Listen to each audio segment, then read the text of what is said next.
It's inevitable that we're going to be interrupted by the sound of drills and saws and all sorts of sounds of preparation for the running of the 2016 Investec Derby. And for those of you who know horse racing, you'll know that I'm sitting here on the winning post at EPSOM.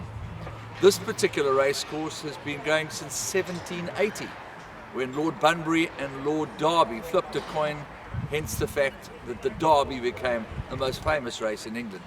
It's actually a rather chilly day, and from Gravel Racecourse, which celebrated its centennial running of the Rothmans July back in 1996, now of course known as the Vodacom Durban July, we are going to have an opportunity to speak to Janet Larsen, who heads up Investec marketing in South Africa, to talk about the instantaneous success of the Investec Derby. The analogy, quite simply, fast food as opposed to a good home-cooked meal. This is what Investec have managed to achieve since the inaugural running of that race back in 2009, when See the Stars burst onto the scene with Michael Kinane. Investec almost walked into one of the most pre-cooked meals ever in the history of marketing, and it's probably one of the biggest visibilities that you'll ever see in marketing in such a short space of time. Wow, the EPSOM Derby for us, I mean, it's a magnificent brand opportunity. Enormously fortunate to have the passion and the enthusiasm that the Derby carries, as well as the history that it carries with us. I mean, it's the greatest flat race on earth in our space. So enormously excited, and I think from a brand perspective, we don't work on a contract. We don't have a relationship with partners as per a sponsorship agreement. We obviously have to have the black and white for various reasons, yes. But the reality is we partner, we always have, and I think that's really been our turnkey. Everything for us is about our clients and about the partnerships that we have and the opportunities that we can open up for them. So part of the Derby is exactly that. This is not saying this is the black and white requirement and this is what you get from it. I think the beauty of Investec as a brand is that we would actually look at it to say, what would our client journey be if you were either a client or not a client, or just looking from afar at a brand? Where does the trust and liking come in? And that comes in that ongoing experience. Where do you touch us? Where do you feel us? There's a massive ownership around how we show up and who we are as individuals, and a chemistry. So our partners, we hope, talk about us, and vice versa, we talk about them with as much engagement and enthusiasm. And I think that's really key to us. Again, the partnership is really everything. It's we jointly, or whether there's a tripartite agreement, we all succeed in something that's massively successful, as opposed to one flying a flag higher than the other. There's no competition here, really. It's not a competition. We're here for this incredible, I mean, it's a supreme challenge. We're here for that. Well, you know, when you look in the English dictionary and you see simple words like out of the ordinary, they don't mean so much unless they are juxtaposed against the sort of background of other banking institutions. And as you said, you're not comparable. It is a quite unique phenomenon, this Investec ride of joy right through the world. I think it talks to all of our sponsorships, in fact, in the way we approach business in general. The out of the ordinary is not a container. It's not to be defined or to be benchmarked. It really is about how we engage our clients, our partners, our business partners, the broader public, whether it's in the UK, whether it's in South Africa, Australia, you name it. It really is about a relationship and about the chemistry between all of the individuals involved. Frankie Dettori, as an entity, as your ambassador, it doesn't get much better than that. Sure, it doesn't get better than that. I mean, 2015 winner, 2 times winner. He's been a remarkable ambassador for Investec. I mean, besides really his own personal, you can see the enthusiasm and the passion he has for, you know, his speciality skill. He's been a remarkable partner for us, I think, at so many levels. So as I said, just besides his personality type, he really just embodies for us out of the ordinary performance. And you know what I love so much about this Derby, well, is one of the many things that is absolutely adorable, is the fact that you go onto Google and you find the most incredible moments that are there for you to go and explore, whether it's 1971 or whether it's Her Majesty's first Derby. But the fact that we've already covered the issue of her 90th birthday being celebrated by handing over the trophy, that you must pinch yourself and think to yourself, is this actually for real? I think those are the goosebump moments in any marketing individual space, or to be honest, in anybody's space. I mean, one, to stand within a couple of meters of Her Majesty the Queen is remarkable. But I think to be in an engagement where, I mean, if I'm led to believe, she's only missed 2 derbies previously. So since 1947, I mean, really to celebrate her 90th birthday, I mean, it really is. It's a goosebump moment for us.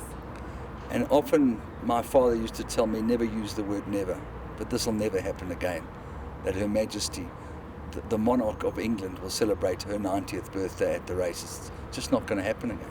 I think we're enormously lucky. I mean, we hopefully will put a little marker on the history board, but hopefully other incredible things will happen in time to come as well.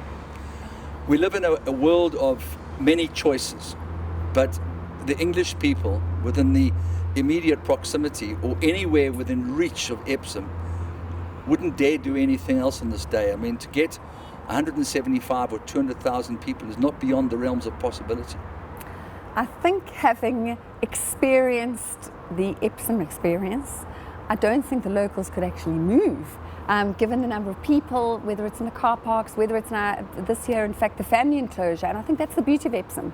It's not about a particular grouping or community. It's much broader than that. So the layers are very, very deep.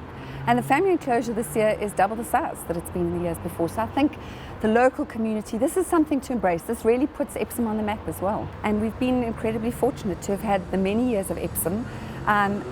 Absolutely. Did we have a number of sessions and meetings of sharing and learning? Our public are slightly different in South Africa, so the Day of Dreams took on slight nuances that are very typical to a South African demographic and audience, which is absolutely key to what we do. And again, it's about that personal touch, being in touch with the people that you're working with. So absolutely, yes, a lot of the platform and groundwork set. And yes, we did have to watch a lot of Kenilworth racing to get the space right. And we're hoping to build on the Day of Dreams in the future. We believe it's got massive potential in our space, and really if we can learn from both the EPSOM Derby Festival as well as our Day of Dreams, even better. I think the most remarkable thing of the whole lot is the fact that you have almost identical mirror images in terms of winners' enclosures, which was probably the brainchild of Bernard and Hassan Adams put together. It's a great start. And the fact that the race was won by a complete outsider just shows you how the playing fields can be so level for people with vast fortunes and for people with humble backgrounds. Magnificent stories. Really, we are incredibly fortunate. We really like to think of ourselves as a brand, as living out of the ordinary in terms of the stories that we tell, and that is the stories that transcend everything that we do. So I think that's the most beautiful example of exactly the world that we would want to work within. How do we tell really positive, engaging stories? And I think we're incredibly ambitious for our South African space. So as a brand, we refuse not to be unambitious. We have to be in the space, and part of that is to show up across all of those communities and to look at how we can engage actively to make remarkable change in those spaces. And Janet, finally, do you feel that it's tangible, the difference that an event like that makes on your bottom line? I know that's not necessarily your portfolio, but the feedback and the meltdowns must give you some sort of indication. Absolutely. I think when we talk to, probably at a brand level, a broader thinking around trust and liking. You know, for anyone to want to do business with you or to partner with you or engage with you, whether you're a client or an analyst in any shape or form, you need to trust and like the people you're working with. And I think part of what we typically look to do in our branding space is to create an environment where people see that. There are proof points to say, this brand I actually can work with, and I can work with their people and I engage with them well. So I think that's a critical component of how we operate.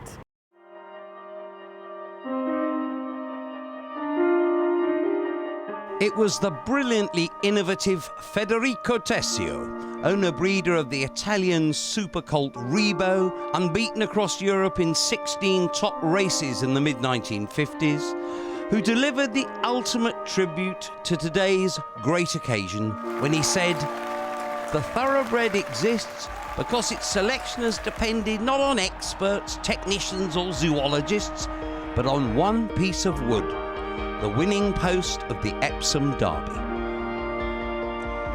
It is a race run on a course which tests a racehorse like no other. From stall crash opposite the stands, the field climbs 184 foot in the first lung-stretching half mile before plunging back down a fall of 100 foot as they barreled the descent to Tatton Corner. Then it's the straight, with its trappy camber that rolls towering horses down towards the inside rail. It's not so much a racecourse as a ride that's escaped from Disney. And the Derby has always been the great British day out. A raucous, carefree, anything-goes afternoon for every strata of society. EPSOM is less than 15 miles from central London, and the East End used to empty out as crowds, which ran into hundreds of thousands, descended for a free day on the common land of the Downs. Time was when Parliament was adjourned on Derby Day, so members could join the throng to see the race that Benjamin Disraeli described as the blue riband of the turf. And in 19th century England, the first Wednesday in June was the annual mass gathering of princes and paupers, nobs and yobs.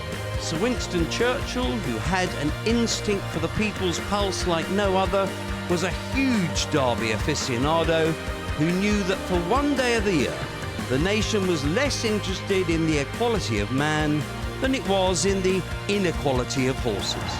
And galloping through that tunnel of sound towards Tessio's famous piece of wood for over 230 years have come the defining titans of the turf. Within recent decades, the likes of the majestic Seabird, Lester Piggott and Nijinsky, the small but mighty Mill Reef, Shergar, so electrifyingly superior, and the superbly durable See the Stars, all made that huge leap to the immortal by winning the greatest flat race in history. And with its gypsy fortune tellers, funfair, open-top buses and unswerving royal patronage, the Derby is far more than a race, and the madcap point of lift-off for the great British sporting summer. If you ever tire of Derby Day, then you're tired of life.